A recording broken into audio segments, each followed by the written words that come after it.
Hey everyone, imagine this a smartphone that you never have to charge. No cables, no power banks, no low battery panic. Sounds impossible, right? Well, what if I told you that scientists are working on something called nuclear powered batteries that could make this a reality?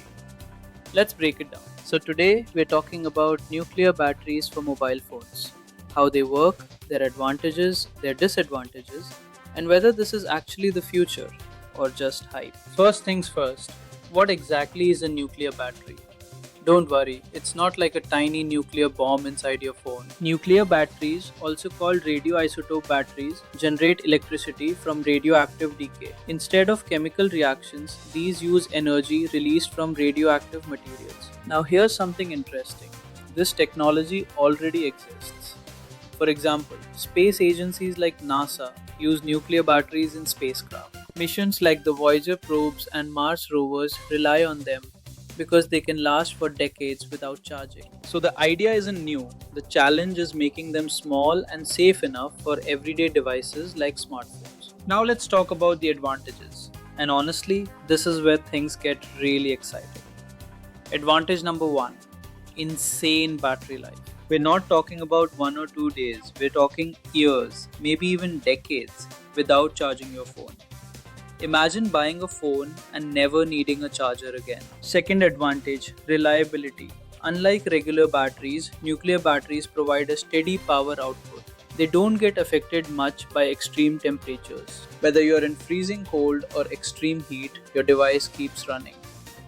Third, low maintenance, no charging cycles, no battery degradation like we see today. Your phone battery wouldn't slow down after a couple of years. Fourth, less electronic waste. Think about how many batteries we throw away every year. With long lasting nuclear batteries, we could significantly reduce e waste, which is great for the environment. Sounds perfect, right? Well, not so fast. Let's get into the disadvantages because there are some serious concerns. Number one, safety. The word nuclear itself is scary. Even if the radiation levels are low and well contained, people will still worry about having radioactive material in their pockets. And honestly, that's a valid concern. Second, cost. This technology is expensive. The materials and the engineering, everything costs more. The safety systems and engineering make it pricey. So don't expect cheap nuclear powered phones anytime soon.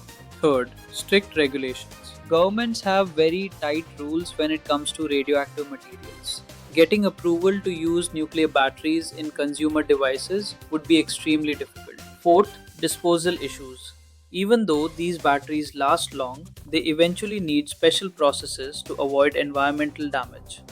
And here's another big limitation power output. Many nuclear batteries produce small, steady energy, which is great for sensors. But smartphones need bursts of high power for gaming and streaming. So, right now, nuclear batteries aren't perfect for that kind of usage. So, what does the future look like? Researchers are already working on improving this technology. Some prototypes claim to last for years, even decades. But bringing this into smartphones, that's still a challenge. We need better safety systems, lower costs, higher power output, and most importantly, public trust. So, can we expect nuclear powered smartphones soon? Not immediately, but is it possible in the future? Definitely. The idea of never charging your phone again might sound like science fiction today, but it could become reality someday. So, what do you think? Would you use a nuclear powered phone, or does the idea sound too risky? Let me know in the comments. If you enjoyed this video, don't forget to like, share, and subscribe for more cool tech content. Thanks for watching, and I'll see you in the next one.